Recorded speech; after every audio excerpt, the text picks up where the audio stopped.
ঘরে মাছ মাংস কোনো কিছু না থাকলে এইভাবে ডিম আর বেগুন একবার রান্না করে খেয়ে দেখুন, মাছ মাংসের স্বাদকেও কিন্তু হার মানাবে। তো বেগুনগুলো এভাবে গোল করে কেটে নিয়েছি। তারপরে বেগুনের মধ্যে দিয়ে দিলাম লবণ, হলুদ আর মরিচের গুঁড়ো, মাখিয়ে রেখে দিলাম। মিক্সার জারে কাঁচামরিচ, পেঁয়াজ সামান্য একটু পানি দিয়ে মিহি করে বেটে নিয়েছি। মশলাটা সাইডে রেখে দিলাম। গ্যাস অন করে কড়াইয়ে দিয়ে দিলাম সর্ষের তেল। বেগুনগুলো ভেজে নেওয়ার জন্য তেলটাকে প্রথমে গরম করে নিয়েছি, তারপরে একে একে বেগুনগুলো দিয়ে দিলাম। এভাবে উল্টে পাল্টে হালকা করে একটু ভেজে নেব, খুব বেশি কড়া করে ভাজার দরকার নেই। দেখুন ডিম আমি আগে থেকে সেদ্ধ করে এভাবে একটা ডিম অর্ধেক করে কেটে নিয়েছি। এইভাবে করে ডিমগুলোকে একটু ভেজে তুলে নিলাম। ওই তেলের মধ্যে দিয়ে দিলাম গোটা জিরা, একটু ভেজে নেওয়ার পরে দিয়ে দিলাম আদা বাটা, রসুন বাটা, পেঁয়াজ আর কাঁচামরিচ বাটা।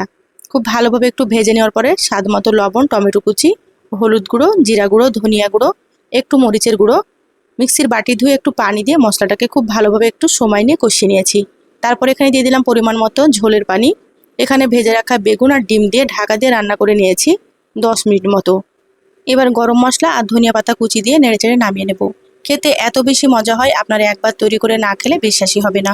রেসিপিটা ভালো লাগলে লাইক দিয়ে পেজটা ফলো করে রাখবেন। সবাই ভালো থাকবেন। আল্লাহ হাফেজ।